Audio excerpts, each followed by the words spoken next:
your finger there. There's Japan, and here's Des Moines.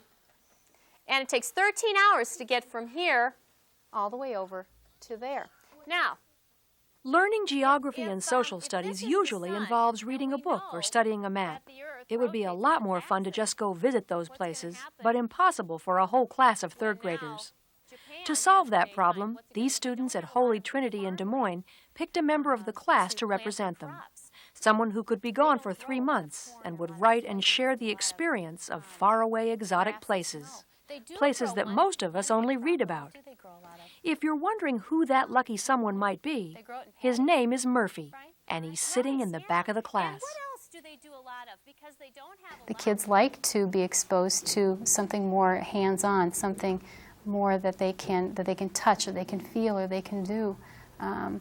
In many respects, that we're not meeting their needs if they just sit and listen to somebody lecture or read out of the book themselves. So, and it's proven. I mean, the kids learn more when they can actually do it for themselves. So Murphy, and through his travels, will be our window to the world. And we will be able to experience from him and learn about from him all the many, many things that this wide world has to offer. Since Murphy will have to rely on the kindness of others to help him communicate with Mrs. Evans' third grade class, he's taking a number of things with him. There's a letter of introduction that explains why he's traveling, along with a picture that shows the third graders he's representing. He's taking a diary that hopefully the different people he meets will help him fill out. He has some stationery and envelopes so anyone who wants to write to the class can easily do so. He's got a camera to take pictures of the places he'll be visiting, and of course he's taking sunglasses, as any savvy traveler would.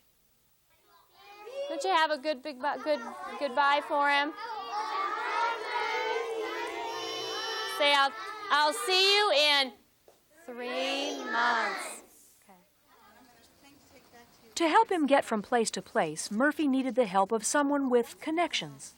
Benita Stewart, a flight attendant for United Airlines, is getting Murphy started on his trip and will share Murphy with other flight attendants who will take him to places that they are going.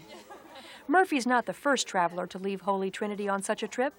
A year ago, Benita helped get a similar traveler, Ted E. Bear, on his way. Last year, another bear was going around from another school in another city, and they happened to pass it off to us, and I thought it was a good idea for Kathy to take part and do the same thing, so it just kind of started from that. There are several going around the system. We've got bears, we've got rabbits, dogs, the flight attendants have taken, and it's crossed over airline to airline, too. Before he embarked on his doggone trip, the first 3 places Murphy was headed for were already known. Chicago to Denver, then on to Washington, D.C. After that, it was off to parts unknown. But before long, the cards and letters started coming in. Somebody give her a pointer. Which ocean is she going to look into? Pacific Ocean, that's right. The class kept track of where Murphy had gone on a map by marking each city with a pin. A string would lead from the pin to the many cards and letters that had been sent to the class from all the places Murphy had visited, which included visiting the castles in Germany, the beaches in Hawaii, and McDonald's in Japan. Class projects were designed to incorporate the places Murphy had visited. When he went to Colorado, the class made landforms of the Rocky Mountains. When he visited France, they talked about the Tour de France and charted a day of RAGBRAI. They designed their own travel brochures and learned to count to 10 in Japanese.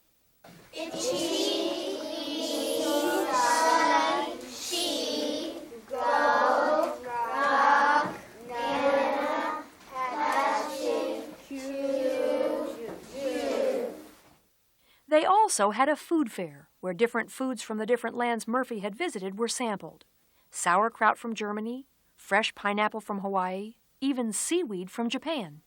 And kids, you know, they love projects, and so we've done a lot more projects than typically maybe I would have pulled from the book. Plus, when they know they get this mail every week or every few days, it gives them something to look forward to, and they get a response back from what they've been studying. Yeah. And you know what? While Murphy was busy making learning about faraway places fun, he was also charming the people he met as he traveled. Tricia Donaldson, another flight attendant for United, took Murphy as she traveled to Korea, Japan, and Hawaii. She filled his diary with coins from those places and made a trip to Des Moines so she could talk to the class about Murphy's travels. She even shared some cookies she had bought in Japan that looked like miniature hamburgers. Some people think I'm crazy because if I don't carry him around in the bag and I have him just sitting with me like I'm carrying a baby, I'm carrying a stuffed animal, and people think I'm nuts, but that's the good part because then people ask me, and then I tell them it's a third-grade classroom, and I carried him everywhere, introduced him to kids on the airplane, and told kids on the airplane that their classroom could do that, and all the things that they could learn from him. But he's glad to be home in Des Moines to see all his friends. In the 3 months that Murphy was gone, he traveled almost 84,000 miles. He went to 3 continents, 6 countries, and 22 states, making the world just a little bit smaller for a group of third graders.